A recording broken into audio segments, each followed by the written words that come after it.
ಇವತ್ತು ನಾನು ಹಾಗೂ ನಮ್ಮ ಸಿಇಒರವರು ಹಾಗೂ ಎ ಸಿರವರು, ಪೊಲೀಸ್ CPI ರವರು, ತಹಶೀಲ್ದಾರರು, ನಾವೆಲ್ಲರೂ ನಮ್ಮ ತಂಡದ ಎಲ್ಲ ಸದಸ್ಯರು ಚಿಕ್ಕೋಡಿ ತಾಲೂಕು ಕೃಷ್ಣಾ ನದಿ ಮೇಲೆ ಇರೋ ಮಾಂಜರಿ ಬ್ರಿಡ್ಜ್ ಹತ್ರ ಬಂದಿದ್ದೀವಿ. ಹಿಂದಿನ 3 ದಿವಸದಿಂದ ಮಹಾರಾಷ್ಟ್ರದಿಂದ ಏನು ನೀರು ಬಿಡ್ತಾ ಇದ್ದಾರೆ, ನಾವು ಸಾಂಗ್ಲಿ ಜಿಲ್ಲಾಧಿಕಾರಿಯವರು ಇರ್ಬೋದು, ಅದೇ ರೀತಿ ಕೋಲ್ಹಾಪುರ ಜಿಲ್ಲಾಧಿಕಾರಿಯವರು ಇರ್ಬೋದು, ಅವರ ಜೊತೆ ನಾವು ಸಂಪರ್ಕದಲ್ಲಿದ್ದೀವಿ.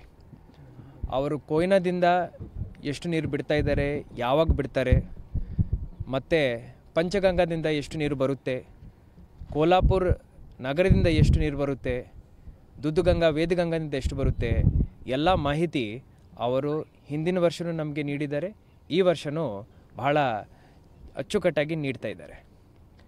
ಈಗಿನ ಸಂದರ್ಭ ನಾನು ಎಕ್ಸ್ಪ್ಲೇನ್ ಮಾಡಬೇಕಂದ್ರೆ, ಮಹಾರಾಷ್ಟ್ರದಿಂದ ಕೊಯ್ನಾ ಜಲಾಶಯದಿಂದ ಸರಿಸುಮಾರು 95,000 ಕ್ಯೂಸೆಕ್ಸ್ ನೀರು ಬಿಡಲಾಗಿದೆ.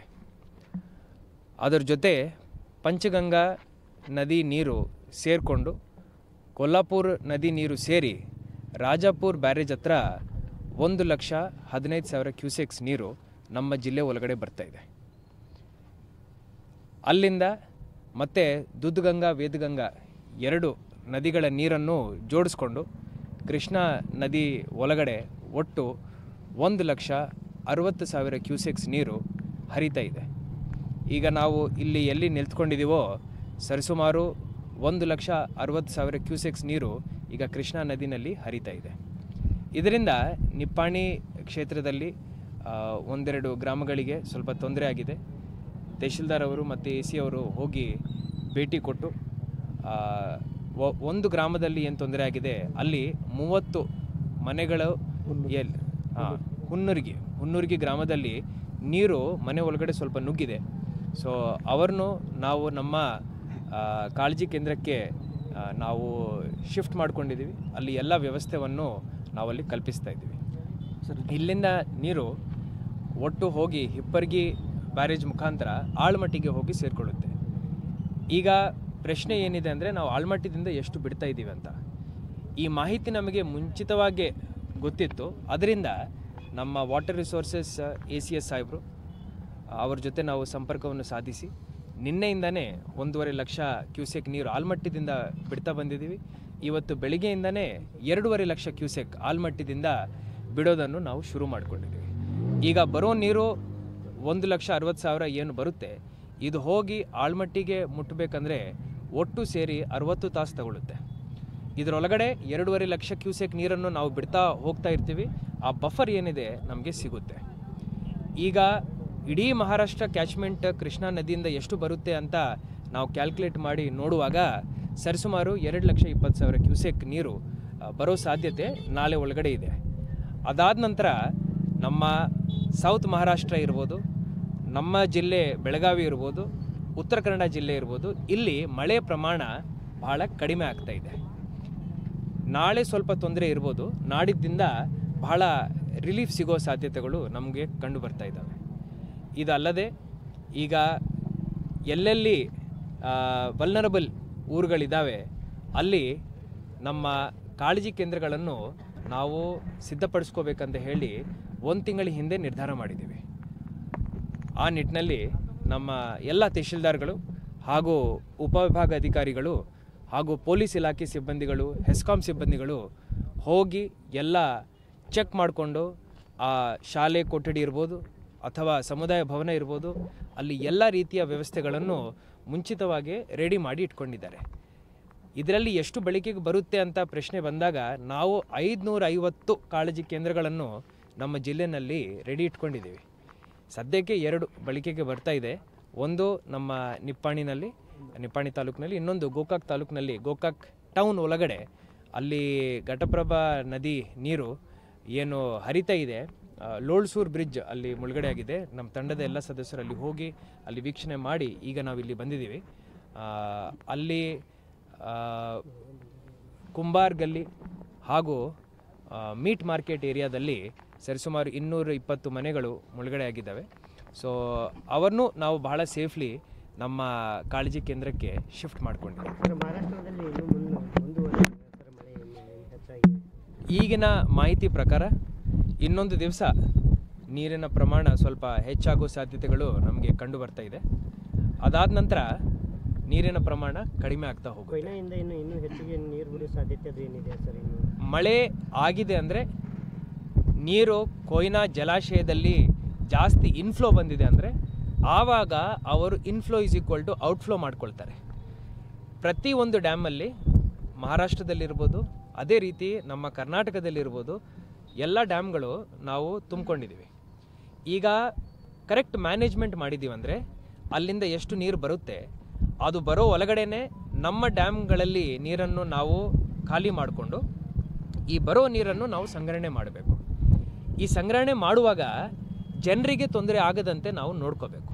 ಅವರು ಸಡನ್ಲಿ ಏನಾದರೂ ರಿಲೀಸ್ ಮಾಡಿದ್ದಾರೆ ಅಂದರೆ ಅದಕ್ಕಂತ ಮುಂಚಿತವಾಗಿ ನಾವು ಆಳ್ಮಟ್ಟಿನಲ್ಲಿ ಹಾಗೂ ನಮ್ಮ ಘಟಪ್ರಭಾ ಇರ್ಬೋದು, ನಮ್ಮ ಹಿಡಕಲ್ ಇರ್ಬೋದು, ರಾಕೋಸ್ಕೊಪ್ಪ ಇರ್ಬೋದು, ಅಲ್ಲಿ ನಮ್ಮ ರೇಣುಕಾ ಸಾಗರ್ ಇರ್ಬೋದು, ಅಲ್ಲಿ ನಾವು ಸ್ಪೇಸ್ ಕ್ರಿಯೇಟ್ ಮಾಡ್ಕೊಂಡು ಇಟ್ಕೋಬೇಕು. ಆ ಒಂದು ಕ್ಯಾಲ್ಕುಲೇಷನ್ ಲಾಸ್ಟ್ ಟೈಮ್ ಮಾಡಿದ್ದೀವಿ, ನಮಗೆ ಸಕ್ಸಸ್ ಸಿಕ್ಕಿದೆ.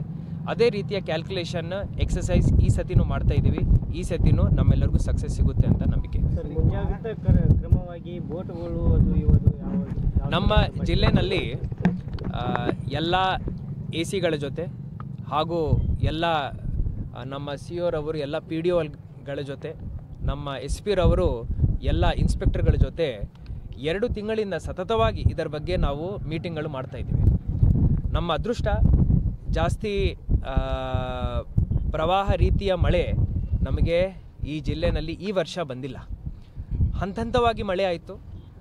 ಅದರಿಂದ ಜನರಿಗೆ ಇರ್ಬೋದು ಹಾಗೂ ನಮ್ಮ ಸಿಸ್ಟಮ್ಗೆ ಇರ್ಬೋದು, ಆಡಳಿತ ವ್ಯವಸ್ಥೆಗೆ ಇರ್ಬೋದು, ನಮಗೆ ತೊಂದರೆ ಆಗಲಿಲ್ಲ. ಆದರೆ ನಾವು ಮುನ್ನೆಚ್ಚರಿಕೆ ವಹಿಸಿ ಸರಿಸುಮಾರು 18 ಬೋಟ್ಗಳನ್ನು ನಾವು ನಮ್ಮ ವ್ಯಾಪ್ತಿನಲ್ಲಿ ಇಟ್ಕೊಂಡಿದ್ದೀವಿ. ಎಲ್ಲೆಲ್ಲಿ ಅವಶ್ಯಕತೆ ಇದೆ ಆ ಕಂಪ್ಲೀಟ್ ಕಂಟ್ರೋಲ್ವನ್ನು ನಾವು ಉಪವಿಭಾಗಾಧಿಕಾರಿ ಹಾಗೂ ತಹಶೀಲ್ದಾರ್ಗಳಿಗೆ ಕೊಟ್ಟಿದ್ದೀವಿ. ನಿಮಗೆ ಎಲ್ಲೆಲ್ಲಿ ಅನಿಸುತ್ತೆ ಅಲ್ಲಿ ಆ ಬೋಟ್ನು ಕಳಿಸ್ಬೇಕಂತ ಹೇಳಿದ್ದೀವಿ.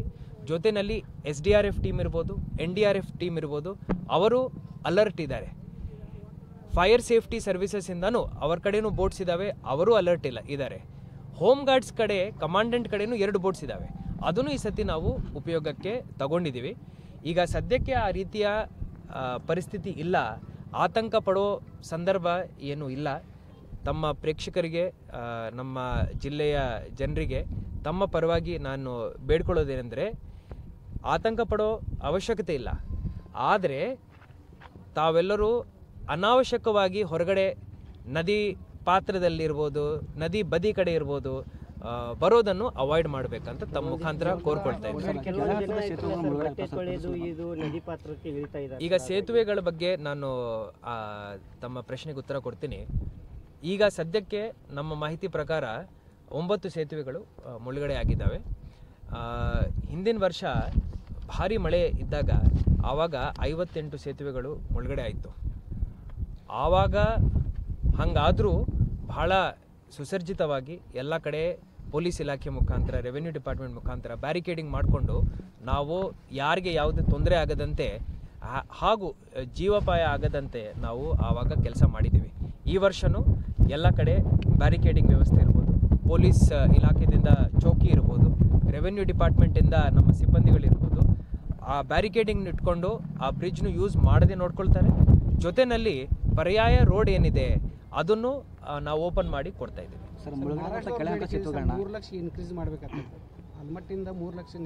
ಈಗ 2.5 ಲಕ್ಷ ಅಂತ ಹೇಳಿ ನಾವೇ ಬೇಡ್ಕೊಂಡಿದ್ದೀವಿ. ಬೆಳಗಾವಿ ಜಿಲ್ಲೆಯಲ್ಲಿ ಜಿಲ್ಲಾಡಳಿತದ್ದು ನಾವು ನಾವು ನಾವು ಹೇಳಿದ ತಕ್ಷಣ ನಮ್ಮ ಸರ್ಕಾರದಲ್ಲಿ ಅಪರ ಮುಖ್ಯ ಕಾರ್ಯದರ್ಶಿಯವರು ಇರ್ಬೋದು, ಪ್ರಿನ್ಸಿಪಲ್ ಸೆಕ್ರೆಟರಿಗಳಿರ್ಬೋದು, ಹಾಗೂ ನಮ್ಮ MD KNL ಅವರು ಇರ್ಬೋದು, ತಕ್ಷಣ ಸ್ಪಂದನೆ ಮಾಡ್ತಾ ಇದ್ದಾರೆ. ಅವರು ನಮ್ಮಿಂದ ಎಕ್ಸ್ಪೆಕ್ಟ್ ಮಾಡ್ತಾ ಇದ್ದಾರೆ ನಾವಿಲ್ಲಿ ಕ್ಯಾಲ್ಕುಲೇಟ್ ಮಾಡಿ ಹೇಳಬೇಕಂತ. ನಮ್ಮದು 2 ರೀತಿಯ ಯೋಚನೆ. ಒಂದು, ಪೂರ್ವ ಸಿದ್ಧತೆ ಆ ಆ್ಯಂಗಲಲ್ಲಿ ಆಳ್ಮಟ್ಟದಿಂದ ನೀರು ಬಿಡೋದು. 2.5 ಲಕ್ಷ ನಾನು ಇವತ್ತು ಬೆಳಿಗ್ಗೆ ಬೇಡ್ಕೊಂಡಿದ್ದೀನಿ. 1 ತಾಸು ಒಳಗಡೆ ಆ 2.5 ಲಕ್ಷನೂ ಶುರು ಮಾಡ್ಕೊಂಡಿದ್ದಾರೆ. ಆದರೆ ನೀರು ಜಾಸ್ತಿ ಬಿಟ್ಬಿಟ್ಟು ನಮಗೆ ನೀರು ಸಿಸ್ಟಮಲ್ಲಿ ಬರ್ತಾ ಇಲ್ಲ ಅಂದರೆ ಆವಾಗ ಕ್ಯಾಲ್ಕುಲೇಟ್ ಮಾಡೋ ಜವಾಬ್ದಾರಿ ನಮ್ಮದಾಗುತ್ತೆ. ಅದಕ್ಕೆ ನಾನು ಹಂತವಾಗಿ ಆ ಮಾಹಿತಿಯನ್ನು ನೀಡ್ತಾ ಇದ್ದೀನಿ. ಇನ್ನೊಂದು 50,000 ಕ್ಯೂಸೆಕ್ಸ್ ನಾವು ಯಾವಾಗ ರಿಲೀಸ್ ಮಾಡ್ತೀವಂದರೆ ಇಲ್ಲಿಂದ ಈ ನಮ್ಮ ಕಳ್ಳೋಳ್ ಬ್ಯಾರೇಜ್ ಹತ್ರ ನಮಗೆ ಇನ್ನೊಂದು 30,000 ಕ್ಯೂಸೆಕ್ಸ್ ಹೆಚ್ಚಾಗಬೇಕು. ಆವಾಗ ಆ ಒಂದು ಸಂದೇಶ ಅವರಿಗೆ ನೀಡ್ತೀನಿ, ಆವಾಗ ಅದನ್ನು ರಿಲೀಸ್ ಮಾಡ್ತಾರೆ. ಜೊತೆಯಲ್ಲಿ ಇಲ್ಲಿ ಬೆಳಗಾವಿನಲ್ಲಿ ನಾವು ಏನು ಡೆಸಿಷನ್ ತಗೊಳ್ತೀವಿ ಅದರದ್ದು ಇಫೆಕ್ಟ್ ರಾಯಚೂರು ತನಕ ಬರುತ್ತೆ. ಈಗ ಆಳ್ಮಟ್ಟಿದಿಂದ ಅವ್ರು ಏನು ಬಿಡ್ತಾರೆ ಆ ಇಡೀ ನೀರು ಹೋಗಿ ನಾರಾಯಣಪುರ ಡ್ಯಾಮ್ ರಾಯಚೂರು ಹತ್ರ ಹೋಗಿ ಸಂಗ್ರಹಣೆ ಆಗಬೇಕು. ಅಲ್ಲಿ ಅವರು ರೆಡಿ ಇರಬೇಕು. ಸೊ ನಾನಿರ್ಬೋದು, ಕೊಲ್ಹಾಪುರ ಕಲೆಕ್ಟರ್ ಇರ್ಬೋದು, ನಾನಿರ್ಬೋದು, ಬಾಗಲಕೋಟೆ ಡಿ ಸಿ ಅವರು ಇರ್ಬೋದು, ಬಿಜಾಪುರ ಅವರು ಇರ್ಬೋದು, ರಾಯಚೂರು ಡಿ ಸಿ ತನಕ ನಾವು ಒಂದೇ ಸಿಸ್ಟಮಲ್ಲಿ ವರ್ಕ್ ಮಾಡ್ತಾ ಇದ್ದೀವಿ. ಅಲ್ಲಿಂದ ನೀರು ತೆಲಂಗಾಣಕ್ಕೆ ಮುಟ್ಟೋ ತನಕ ನಾವೆಲ್ಲರೂ ಕೋಆರ್ಡಿನೇಷನಲ್ಲಿದ್ದೀವಿ. ಸರ್, ಕೆಳಹಂತದ ಸೇತುವೆಗಳನ್ನ ಮೇಲ್ದರ್ಜೆಗೇರಿಸುವಂತ ಎಸ್ಬೇಕಂತ ಭಾಳ ಜನರ ಬೇಡಿಕೆ ಇದೆ ಸರ್. ಇದ್ರ ಬಗ್ಗೆ ಏನಾದರೂ ಸರ್ಕಾರಕ್ಕೆ ಪ್ರಸ್ತಾವನೆ ಸಲ್ಲಿಸಿದ್ರೆ ಜಿಲ್ಲಾಡಳಿತ ವತಿಯಿಂದ? ಈಗ ಹಿಂದಿನ ವರ್ಷನೂ ನಮ್ಮ ಮಾಧ್ಯಮದ ಸಮಿತ್ರರು ಸುಮಾರು ಕಡೆ ಈ ಥರ ಆಗಿದೆ ಅಂತ ತಾವು ಹೇಳಿದಿರಿ. ಎಲ್ಲ ಜನಪ್ರತಿನಿಧಿಗಳ ಜೊತೆ ನಾವು ಚರ್ಚೆನೂ ಮಾಡ್ಕೊಂಡಿದ್ದೀವಿ. ಎಲ್ಲ ಚರ್ಚೆ ಆದ ನಂತರ ನಮ್ಮ ಜಿಲ್ಲೆಯ ಉಸ್ತುವಾರಿ ಸಚಿವರ ಜೊತೆನೂ ನಾವು ಒಂದು ಮೀಟಿಂಗ್ ಮಾಡಿದ್ದೀವಿ.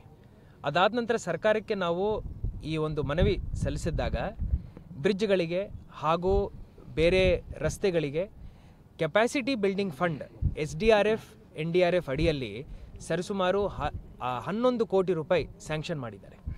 ಈ ಸ್ಯಾಂಕ್ಷನ್ ಮಾಡಿ ಎಸ್ಟಿಮೇಟ್ ಆಗಿ ಈ ಬ್ರಿಡ್ಜಸ್ನು ಕಟ್ಟೋದು, ರಿಟೈನಿಂಗ್ ವಾಲ್ ಮಾಡೋದು, ಎಲ್ಲೆಲ್ಲಿ ಭೂಕುಸಿತ ಆಗ್ತಾ ಇದೆ ಅಲ್ಲಿ ನಾವು ಕೆಪಾಸಿಟಿ ಬಿಲ್ಡಿಂಗ್ ವರ್ಕ್ಸ್ ತಗೊಳ್ಳಿಕ್ಕೆ ಈ ದುಡ್ಡನ್ನು ಕೊಟ್ಟಿದ್ದಾರೆ. ಅದೇ ರೀತಿ ಲೋಳ್ಸೂರು ಬ್ರಿಡ್ಜ್ ಹತ್ರನೂ ಏನು ಹೊಸ ಬ್ರಿಡ್ಜ್ ಮಾಡಬೇಕಂತ ಬೇಡಿಕೆ ಇತ್ತು, ಅದಕ್ಕೆ PWDದಿಂದನೂ ದುಡ್ಡು ಸ್ಯಾಂಕ್ಷನ್ ಆಗಿದೆ. ಅದರದ್ದು ಟೆಂಡರ್ ಆಗ್ತಾ ಇದೆ. ಇರಿಗೇಷನ್ ಡಿಪಾರ್ಟ್ಮೆಂಟ್ ಮುಖ್ಯನ ಅಲ್ಲಿ ಒಂದು ರಿಟೈನಿಂಗ್ ಪ್ರೊಟೆಕ್ಷನ್ ವಾಲ್ ಮಾಡಬೇಕಂತೂ 325 ಕೋಟಿ ರೂಪಾಯಿ ವೆಚ್ಚದಲ್ಲಿ ಒಂದು ಪ್ರಪೋಸಲ್ ರೆಡಿಯಾಗಿ ಸರ್ಕಾರ ಮಟ್ಟಕ್ಕೆ ಹೋಗಿದೆ. ಸೊ ಈ ಎಲ್ಲ ಕೆಲಸಗಳು ಮಾಡಬೇಕಂದ್ರೆ ನಾವು ಈಗ ಮಳೆ ಇದ್ದಾಗ ಮಾಡಲಿಕ್ಕೆ ಸಾಧ್ಯವಿಲ್ಲ. ಸೊ ಒಂದು ವರ್ಷದಲ್ಲಿ ಪ್ಲ್ಯಾನ್ ಮಾಡಿಕೊಂಡು ಪ್ರಪೋಸಲ್ ಬಿಲ್ಡ್ ಮಾಡಿ ಕೊಟ್ಟು ಟೆಂಡರ್ ಮಾಡಿಬಿಟ್ಟು ಮರನೇ ವರ್ಷದಲ್ಲಿ ನಾವು ಈ ಕೆಲಸಗಳನ್ನು ಶುರು ಮಾಡ್ಕೋಬೇಕು. ಸೊ ಹಿಂದಿನ ವರ್ಷ ಏನು 11 ಕೋಟಿ ಕೆಪಾಸಿಟಿ ಬಿಲ್ಡಿಂಗ್ ಫಂಡ್ ನಮ್ಮ ಜಿಲ್ಲೆಗೆ ಸ್ಯಾಂಕ್ಷನ್ ಆಗಿದೆ. ಆ ಕೆಲಸಗಳನ್ನು ಈ ಮಳೆ ಮುಕ್ತಾಯ ಆದ ತಕ್ಷಣ ನಾವು ಆ ಕೆಲಸಗಳನ್ನು ಶುರು ಮಾಡ್ಕೊಳ್ತೀವಿ. ನದಿ ಪಾತ್ರದ ಸೊ SDRF ಟೀಮ್ 26 ಜನರದ್ದು ಒಂದು ತಂಡ ಸದಲ್ಗಾದಲ್ಲಿದೆ, ಸ್ಟೇಷನ್ ಇದೆ. ಸೊ NDRF ಟೀಮ್ ನಿಮಗೆ ಬೇಕಂದರೆ ನಾವು 4 ತಾಸು ಒಳಗಡೆ ಕಳಿಸ್ತೀವಿ ಅಂತ ಹೇಳಿ ನಮ್ಮ ಡಿಸಾಸ್ಟರ್ ಮ್ಯಾನೇಜ್ಮೆಂಟ್ ಪ್ರಧಾನ ಕಾರ್ಯದರ್ಶಿ ಸಾಹೇಬರು ನಮಗೆ ಹೇಳಿದ್ದಾರೆ. ಸೊ ಆ ಸಿಚುವೇಶನ್ ನೋಡ್ಕೊಳ್ತೀವಿ. ಎಲ್ಲ ಕಡೆ ಸ್ವಲ್ಪ ಮಳೆ ಪ್ರಮಾಣ ಕಡಿಮೆ ಆಗ್ತಾ ಇದೆ, ನಮಗೆ ಸ್ವಲ್ಪ ರಿಲೀಫ್ ಕಂಡು ಬರ್ತಾ ಇದೆ. ಸೊ ಆದರೂ ನಮ್ಮ ತಂಡದ ಎಲ್ಲ ಸದಸ್ಯರು, ಎಲ್ಲ ಇಲಾಖೆಯ ಸಿಬ್ಬಂದಿಗಳು, ಕಿರಿಯ ಅಧಿಕಾರಿಗಳು ಎಲ್ಲರೂ ನಾವು ಫೀಲ್ಡಲ್ಲಿದ್ದೀವಿ, ಹೋಗಿ ನೋಡ್ತಾ ಇದ್ದೀವಿ. ಜನರ ಅಹವಾಲುಗಳನ್ನು ನಾವು ಸ್ವೀಕಾರ ಮಾಡ್ತಾ ಇದ್ದೀವಿ. ಸರ್, ಕೊನೆಯದಾಗಿ ಸರ್, ಈಗ ನದಿ ಪಾತ್ರದ ಹಂತಲೇ ನೋಶಿ ಕೊಡ್ತಾ ಇದ್ದಾರೆ ಸರ್ ಮನೆ ಕಟ್ಟಲಿಕ್ಕೆ ಪಂಚಾಯತ್ ವತಿಗಳು. ಇದ್ರ ಬಗ್ಗೆ ಏನಾದರೂ ಕ್ರಮ ಕೈಗೊಂಡಿದ್ದಾರೆ ಅಥವಾ ಏನಂತ? ಒಂದು ಕಡೆ ಜಿಲ್ಲಾಡಳಿತ ಸ್ಥಳಾಂತರ ಮಾಡ್ತದೆ, ಒಂದು ಕಡೆ ಮನೆ ಕಟ್ಟೋದಕ್ಕೆ ಅಧಿಕಾರಿಗಳು ಪರ್ಮಿಷನ್ ಕೊಡ್ತಾ ಇದ್ದಾರೆ. ಈಗಿನ ಸಂದರ್ಭದಲ್ಲಿ ನಾನು ಬರೇ ನೆರೆ ಹಾವಳಿ ಬಗ್ಗೆ ಮಾತಾಡಲಿಕ್ಕೆ ಇಷ್ಟಪಡ್ತೀನಿ. ನಾನು CO ಅವರ ಜೊತೆ ಈ ವಿಚಾರದ ಬಗ್ಗೆ ಸ್ವಲ್ಪ ಚರ್ಚೆ ನಡೆಸಿ ತಮಗೆ ನಾನು ಸ್ಪಷ್ಟೀಕರಣವನ್ನು ಕೊಡ್ತೇನೆ. Okay, thank you.